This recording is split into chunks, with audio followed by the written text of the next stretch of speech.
Hello, my friends. This is Deepak Chopra again, and today I have the great pleasure of speaking to Jack Tuszyński, a colleague, friend, and physicist.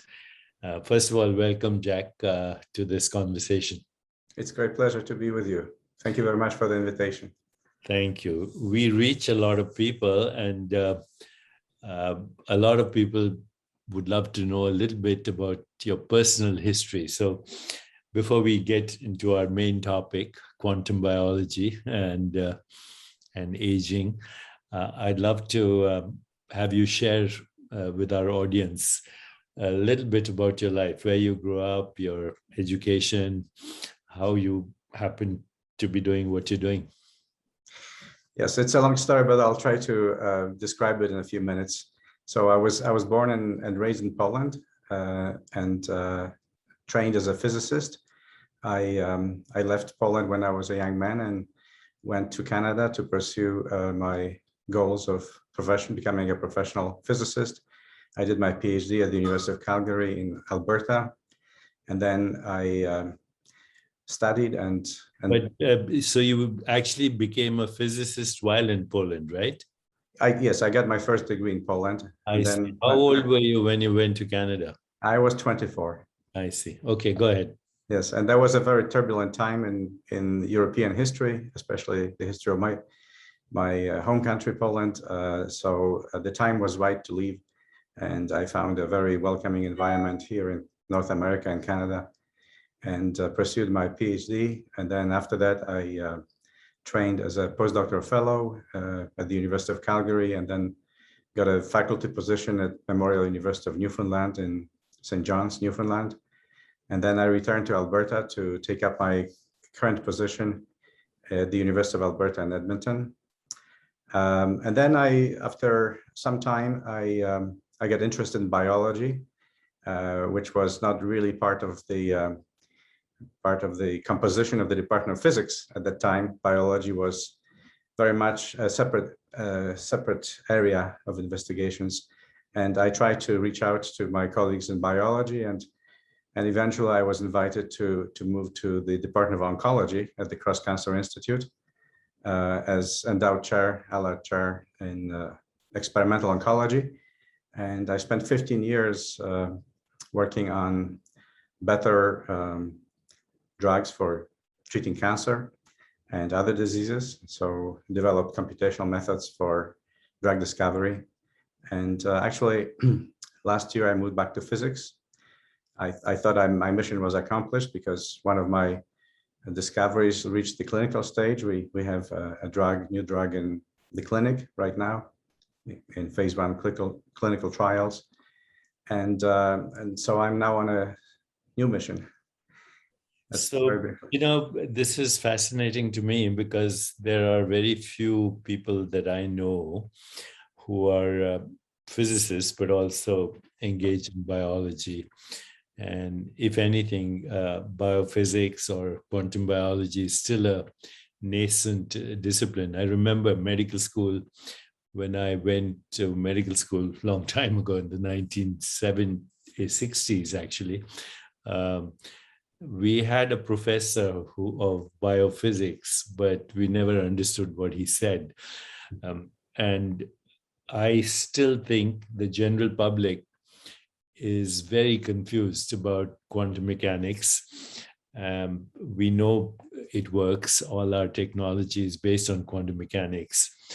The concepts, though, are so weird that if you had to tell somebody what they are, and they'd never heard of them before, they'd say this is even weirder than any mythology that we've ever encountered.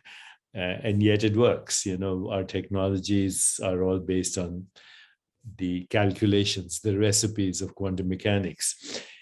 Because our audience is a lay audience, I'm going to ask you just some very simple terms,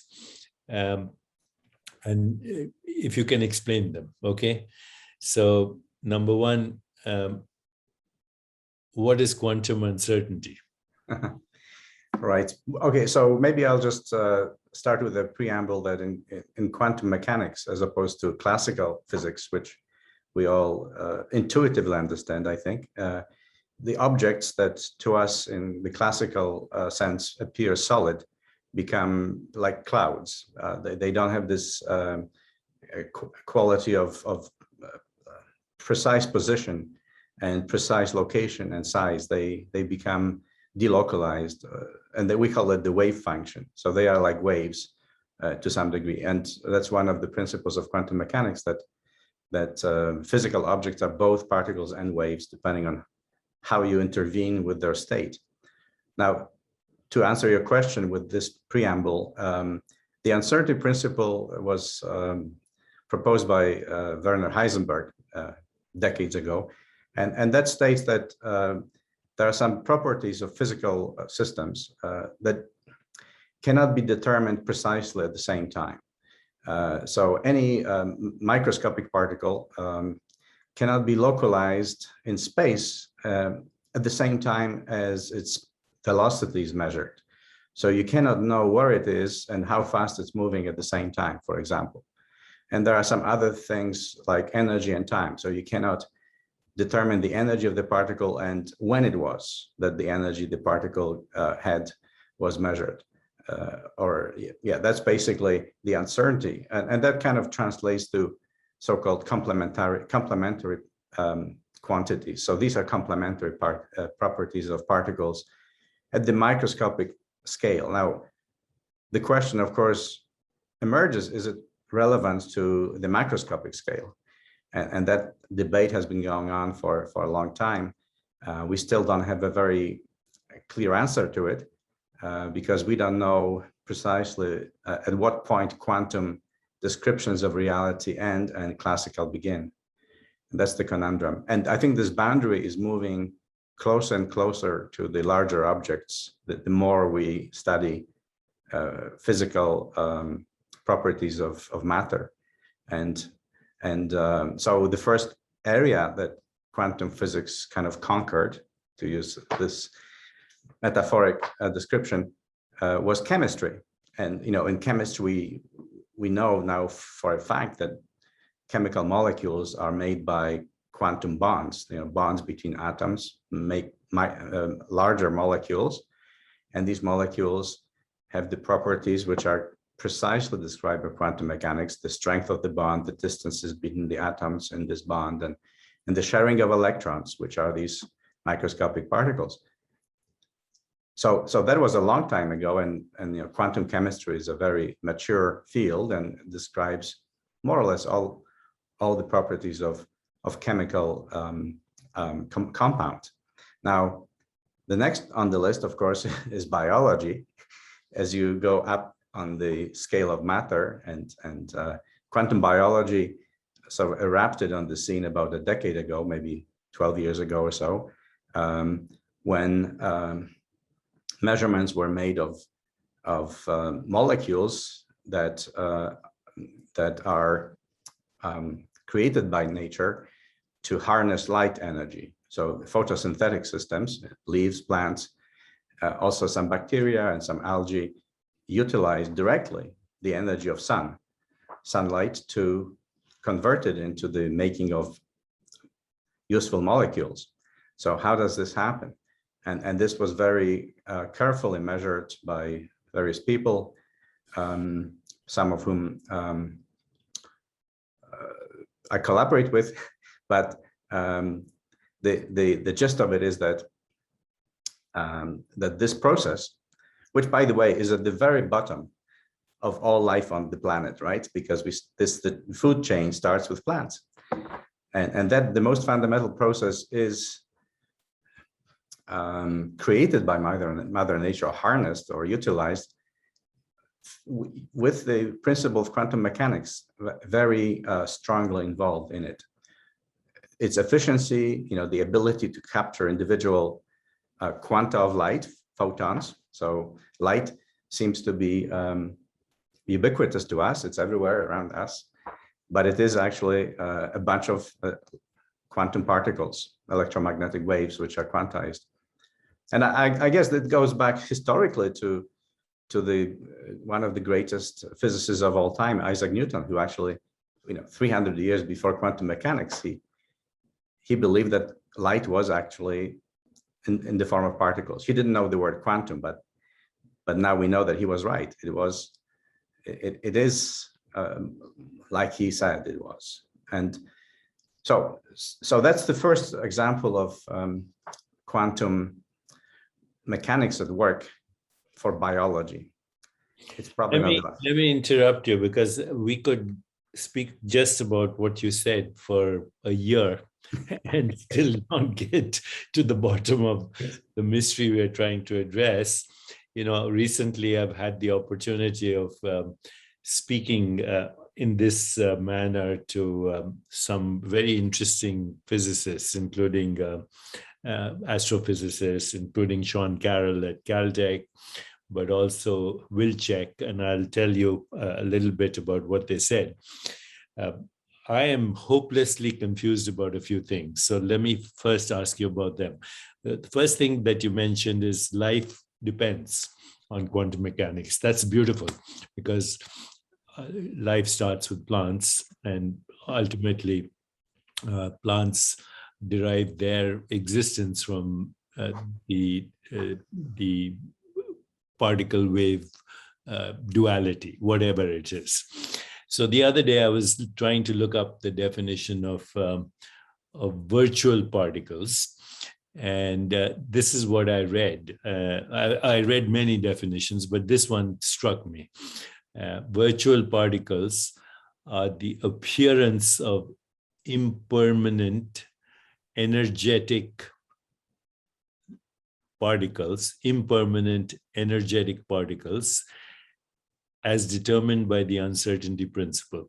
This is the definition I read. Okay, that the quantum vacuum is brimming with these virtual particles that appear impermanently. Almost as soon as they appear, they disappear. And this appearance is determined by the uncertainty principles. Now, my question to you is this quantum vacuum, which physicists talk about right now, at this moment, brimming with virtual particles, and do these ultimately result in everything that we call the physical universe? Well, that's a very profound question. I think this is somewhat removed from my professional interest, but I think as far as the physicists working in this field, that's basically the correct answer, that virtual particles are created and exchanged and destroyed and recreated constantly in this quantum vacuum. So the vacuum is not empty. It's full of energy. It's full of quanta of energy. Now, whether this leads to or is connected to life processes, I don't know. I don't think we have a clear answer to that, but it's, of course, the question of where life comes from and what is there a life force, or is there a life energy other than the physical energy? That's another matter, perhaps.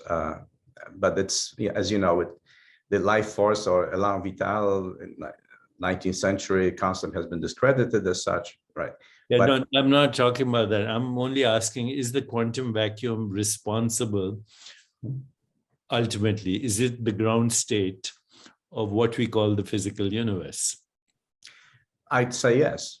Yes. So then how does that fit in with 13.8 billion years ago? There was a big bang, and that started the whole process of the physical universe.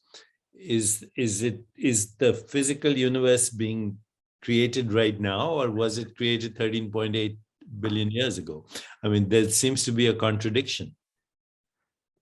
Okay, that's really outside of my scope of expertise, because this reaches to areas of cosmology, which I have a lot of friends in this field, but I don't work in it. I would say that it's quite conceivable that we do observe or experience moments of creation every time. That's basically, I think, what you're asking.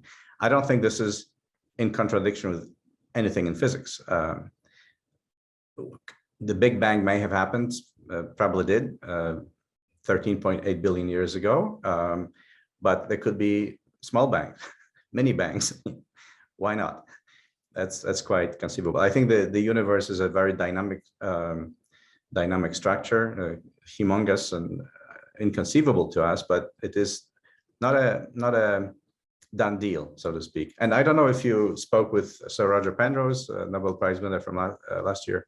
He actually has a very interesting theory that beyond the Big Bang, that this is actually a periodic universe. So Big Bangs and collapses of the universe into a black hole occur every eons of years. So it's a periodic cyclical universe idea rather than, linear idea of a single event, inflation, explosion, creation of structures, matter, galaxies, planets, and eventually human life.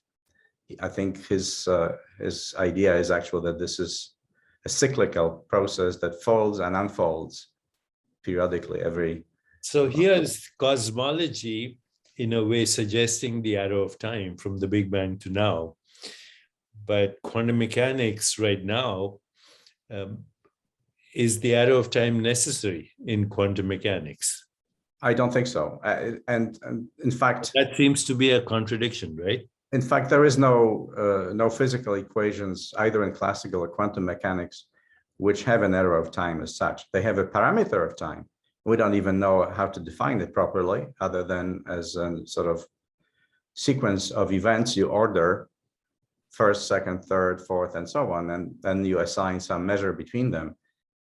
We introduce time by hand, so to speak, by hand into physical equations, Newton's equations, Schrödinger's equation, quantum mechanics, Dirac's equations, and all these equations are reversible, so they can go back and forth in time. There is nothing wrong with that. Of course, we cannot measure back in time. We can only proceed with measurements and observations forward in time, but there is nothing in principle standing in the way of backward in time propagation of solutions, wave functions, and so on. Now, the only place in physics where you will find the arrow of time is in statistical thermodynamics, basically developed by Stefan Boltzmann in about a century ago, actually more than that, at the end of 19th century. And it actually is not a law or a strict prohibition of backward in time process occurrence. It is a probabilistic statement. That is, that the arrow of time emerges as the highest probability by far of processes moving toward, in the words of Boltzmann, greater entropy. So from order to disorder in a sentence. So that's how you define the direction of time. If you leave any system alone, it'll proceed forward with the creation of greater disorder. I'm going to come back to that as we talk about aging, and we've done some articles together and continue to do this. But just before we move on, for our audience, here are some things that are totally almost mystical. Number one, teleportation. Number two, quantum entanglement. Number three, simultaneity. Number four, did I mention teleportation? Yes. These are very difficult to comprehend intellectually. And if there is entanglement in space, as the Einstein-Podolsky-Rosen equation suggests, and since space-time are kind of the same thing, does that also mean there's entanglement in time? Is past, present, and future all entangled? Quite possible. And I think there is even, there are some hypotheses or theories that there is more than one time dimension, that, it could be actual two-dimensional time, where perhaps in the forward direction, as we kind of experience it on a daily basis. You go in this straight path from past to the present to the future, but there could be sort of a second dimension where you go around it and you can come back. I mean, that's of course kind of science fiction, but a fun thing to think about if we were able to revisit past events by going sideways on this complex time plane, two-dimensional plane. So now I want to come back to what we originally were going to speak about, but before I do that, I just want to share with you two statements. One was from Wilczek when I spoke to him recently. You know, he had a book. He has several books, but recently Wilczek, Nobel Prize winner, MIT, etc. He has a book called Fundamentals, and in that book, Fundamentals, he has a chapter on the real fundamentals, and then he says that three entities, spin, charge, and mass, are the most fundamental entities in the universe. And then he says everything else comes from spin, charge, and mass.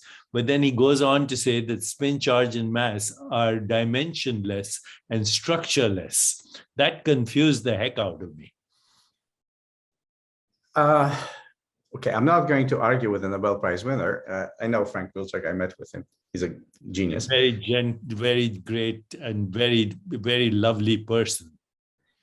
So spin, indeed, I would agree with this for sure, that there is no spatial dimension to spin. Spin is a quantity which is endowed to some particles.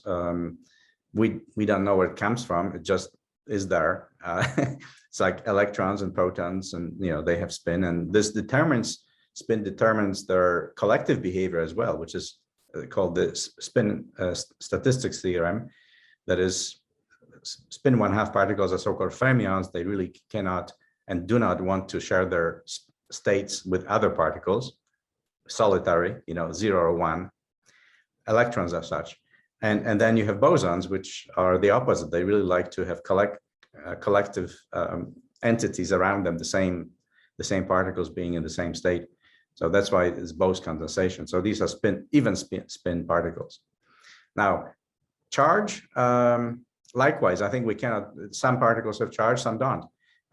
Protons and electrons have pluses and minuses, neutrons, zeros. We cannot really localize them as such, because these particles themselves are not localizable at this level of abstraction, I guess. Now, the mass is a strange proposition to say that mass is not localized, but I think by that extension, if you agree with quantum mechanics that there is no such thing as localization in space, strictly speaking, for quantum particles, then mass, which defines one of the properties of particles, by extension is also delocalized, or can be spread out over a range of dimensions. So I would say I would agree with these statements one by one. In other words, the whole of everything that we call dimensionality comes from something that has no dimensions at all. That is true. That is true. Although, so all of these statements, I would say, are absolutely correct. But when you take them to the next level, if you put more and more entities of these particles together, suddenly they get localized by association, so to speak. And you can talk about this table and this chair, and you know where it is, how much it weighs, and things like that. That's true. So that, once again, back to my early statement, that there is kind of a blurred line between this fuzziness and solidity of the universe. Where is this? We don't know. And is biology at this edge between quantum and classical? Maybe. This is actually something that Stuart Kaufman talks about, that biology is at the edge of it's called criticality, so critical state between classical and quantum. How specifically this manifests itself, it's another question, and probably a bit too technical to get into it. Okay, so now let me go to the other statement that Sean Carroll made to me the other day, and he has a new book. It's called Something Deeply Hidden. As you know, if I go on Wikipedia and look at the interpretations of quantum mechanics, the two that fascinated me the most, of course, I'm not a physicist, I'm not a mathematician, I'm not even a biologist, I'm a physician. But Sean Carroll favors the multiverse theory or interpretation of quantum mechanics. So according to him, in his book, I have it here somewhere, there are infinite universes and infinite versions of you and me as well. What do you say to that? I'm not a big fan of this kind of interpretation of quantum mechanics, because that would actually make my life very difficult, as most of the things we deal with and measure and observe are kind of unique. And I would probably have to start from scratch and rethink all my my life's products, in terms of scientific output. I find it very difficult to accept also from the point of view of conservation laws, which are, symmetries and conservation laws in physics are the most solid foundations on which science was built. And conservation of energy, conservation of mass, conservation of spin and things like that are at the core of our understanding. Of course, we are being challenged every day by new discovery. So, as a scientist, I'm open-minded. I give you that, and I'm a skeptic also. But in this case, I'm more of a skeptic than an open-minded person, because this is an incredibly outrageous statement, extraordinary statement, and it requires an extraordinary proof, right? Somebody said that. And then there is Aronoff, who talks about time-symmetric quantum mechanics, that a future event horizon determines the collapse of the wave function right now, almost a teleological explanation of quantum mechanics. Do you have a favorite theory? Is it Copenhagen, or which one Yes. of all these? Well, I used to teach quantum mechanics before I moved to biology, biophysics, and oncology, and to my students, I would say in the beginning of the course in quantum mechanics, try not to overthink it. Just try to be technical and solve equations in front of you. So this is a cop-out, I understand, but you have to have a certain technical skill and to answer your question. Yes, I like Copenhagen because my background actually is a combination of quantum physics and statistical physics, and the Copenhagen interpretation gives you the probabilities of events rather than upon measurement, right? Exactly. Without answering the question, who or what measures, right? That's right. And probabilities, we deal with on a daily basis now. Everything in life is a probability. So I think it is, for me, easy to accept, and nothing. I don't see anything better yet on the horizon in terms of interpreting quantum mechanics. Last question on this, and then we'll move to our real subject. The quantum Zeno effect. I read, Sudarshan, and who described the weak interaction and other things. But there's something called the quantum Zeno effect, that if you continuously observe a radioactive particle, it doesn't decay. Is that true? Again, I think you caught me unawares. I know about this. This is not my area of expertise. Nuclear physics, nuclear decay, of course, is an exponential process. So it is measured typically by observing many such decaying particles. So again, I prefer to take it as a probabilistic interpretation, that the probabilities of decaying go down exponentially with time. And then, whether a single decay is by observation is never completing its path, that also brings of course the observer issue in quantum mechanics, which is another of the mysteries that, and not such a mystery. It's part and parcel of quantum mechanics, where the observer cannot be detached from the system itself, because always intervenes with the system. Whatever you do to find out about the quantum particle, you need to intervene or interfere with its state. There's no subtle way of doing it. And I think this is very profound. Also, if you extend this thinking beyond quantum mechanics, because this is also for us in terms of psychology, human psychology, I think. You ask me questions and they are not changing, I'm not indifferent to these questions, let's put it this way. They are changing my perspective also on many things. But it's just... Now let's come to why we're here. And this is of deep interest to me. You would agree, when I went to medical school, the first lesson is anatomy. So here you see something, a corpse, and it's an anatomical structure. Then you do physiology and you realize that everything anatomical is actually moving. It's physiology. And then you go deeper into physiology, you realize it's biochemistry. So far, so good, right? And then biochemistry then becomes biophysics with all these conundrums that we've talked about.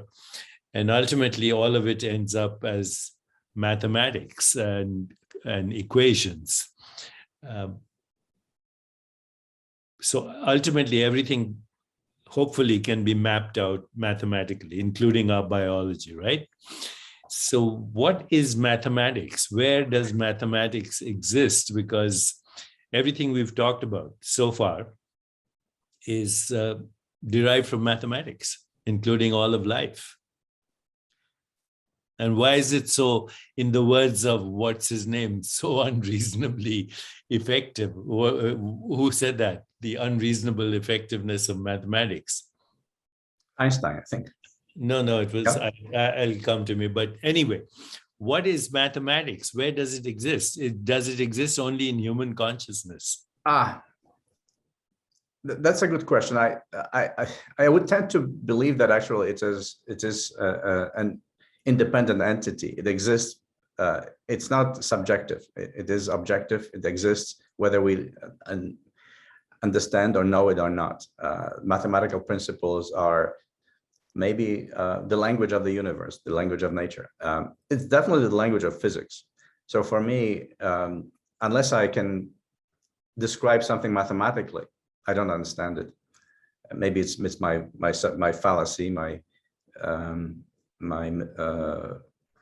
mental deficiency. But as a physicist, you're trained to do it like that. So. But I guess you're asking me philosophically if this is something deeper than us here on this planet. We invented mathematics, but it existed before us and will exist when we are gone.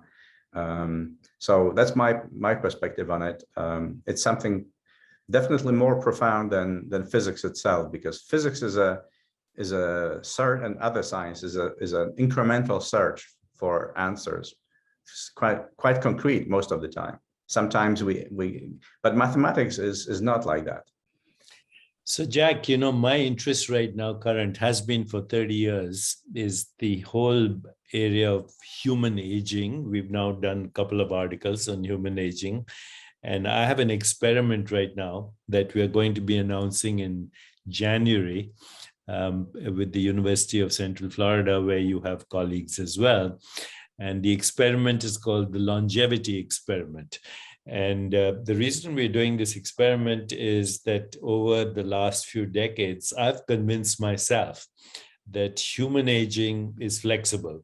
That you have chronological age, you have psychological age, you have biological age, and yet, people age differently in different societies, in different cultures, in different lifestyles. I wrote 2 books on aging. One was on the New York Times bestseller list for like 50 weeks. It was called Ageless Body, Timeless Mind. But now we have some data on how telomerase is affected through meditation, through how the biological clock can be slowed down and even reversed. And the reason I'm so interested in your work as a physicist and a quantum biologist is, if the equations of quantum mechanics suggest that the arrow of time could be working both ways, do you theoretically believe that human aging is flexible, that we can slow it down, that possibly we can reverse it? Because these two forces that we call entropy and evolution seem to be complementarities as well. Entropy and evolution seem to be complementarities, and therefore maybe nature has a way of recycling life through evolution in spite of the arrow of time. Wow, yes. I agree with you. I think we need to change our mindset. I think we're changing our mindset gradually regarding aging. I think this has been for centuries, a fact of life. People live very short lives in the past. In fact, over the last 200 years, I think every 50 years, the average lifespan increased by 10 years. So it's an astonishing amount of longevity increase over 2 centuries only. And this goes, of course, with the modern medicine, advances in pharmacology, advances in hygiene, technology, and lifestyle, absolutely. But to answer your question about infinite potential, you're asking me about the infinite potential to live. I think there is such a thing. We are not there yet, of course. I would like to go back to a very influential book for me, written by a quantum physicist, Erwin Schrödinger, in 1944, What is Life? What is Life? I read it too, yes. Very small book, but very profound, affected generations of physicists who, like myself, went into biology to address this question. And of course, that brings the entropy you mentioned. All living systems act against entropy. So this is the second law of thermodynamics that we mentioned, increase of entropy, arrow of time. We do it actively to oppose it by creating order out of disorder, maybe not chaos, but disorder, and maintaining order. Now we do it imperfectly over time, and this imperfection accumulates, and that's what we call aging, right? Gradual deterioration of the various substructures causes increase of entropy, which causes dissipation of heat, more inefficiency, and eventually systems break down, and that's what we call death. But I think theoretically, conceptually, there is no reason that this should continue happening if we can repair the damage. And by the way, that also brings another interesting concept called antifragility by Nassim Taleb. I don't know if you ever talked to him, but he wrote a book, Antifragility, and he claims, and I agree with this, that all living systems, including societies, are different from mechanical or physical systems on one account, namely that they can improve when subjected to stresses and wear and tear. They improve, they get better. So in principle, we can actually not only continue maintaining our state of health, but actually improve. And now there's, of course, a lot of moving parts. There's a lot of machinery in the living system that needs to be taken care of. And I think we don't really do that very well yet. But with the advances of nanomedicine, nanoengineering, and so on, I think we'll be able to do that. Although our bodies have the ability to heal, to improve as well, right? And we have to help our bodies by proper diet, proper sleep, proper exercise, and so on and so forth, and mental health. So yes, I think we are opening a new chapter in the history of the human race by challenging this assumption that, this is inevitable. At the 120, we all must go. So, Jack, this has been an amazing conversation and more to come. I thank you very much for you sharing these ideas with us. And I hope that as we embark on the longevity experiment, I can tap into your mathematical and physics genius, along with your deep interest in biology and your contribution to cancer research as well. Thank you so much. You're too kind to me, but it's been a great pleasure talking to you.